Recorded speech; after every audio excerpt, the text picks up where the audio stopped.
ఎవరిద్దరు బీజేపీలో కలిసిన వాళ్ళు కూడా ఆడాడ ఏదో అంటే అందులో ఉన్న లేదో టచ్లో ఉండో అంటే మాట్లాడుతున్నారు అనే టైప్ లేదో అంటే నేను అంత పట్టించుకోలే. రెస్పాన్సిబిలిటీ ఉంది.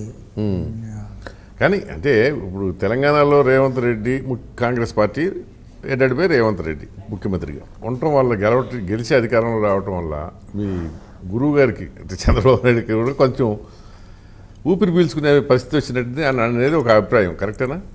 అంటే ఇక్కడ ఏంటంటే కేసీఆర్తో ఆయనకి రాజకీయ వైరం లేకపోయినా ఇక్కడ కొంచెం ఎలాబరేట్ చేస్తాం.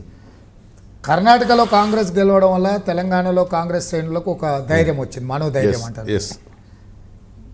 తెలంగాణలో కాంగ్రెస్ పార్టీ గెలవడం వల్ల Chandrashekar Rao out and out Jaganmohan Reddy గారితో వాళ్ళిద్దరు కలిసి ఉంటున్నారు. మరింత అతుక్కున్నట్టుకుంటూ మన పరిస్థితులు కూడా మీరు చూసిండ్రు.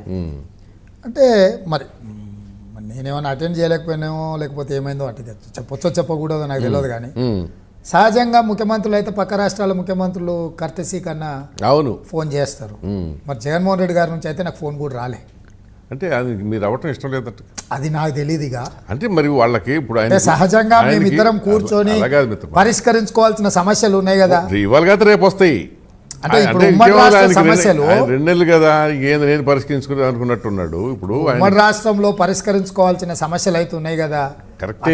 మేమిద్దరము ఆయన గురువుకి అధికారం లేకుండా చేసిన మనిషితోటి నేనెందుకు కలవాలని అనుకుని ఉండొచ్చు కదా. నాకు తెలియదు. ముందు మీ ఇద్దరి మధ్య ఏమైనా వైరం ఉందా జగన్ కి? అంటే ఇంకా నేను యువతల వైపు ఉన్నప్పుడు మీకు తెలుసు కదా, కొంచెం అగ్రెసివ్ గా ఫైట్ చేసేటోని. అంటే రాజశేఖర రెడ్డి గారితోనే కొట్లాడేటోని కదా. అది సరే, అది అప్పుడు తెలుగుదేశంలో ఉన్నప్పుడు పరంపర కొనసాగింది. స్టూడెంట్స్ అప్పటి నుంచి కూడా మాకేం పెద్ద డిఫరెన్సెస్ లో కామన్ ఫ్రెండ్స్ ఉన్నారు.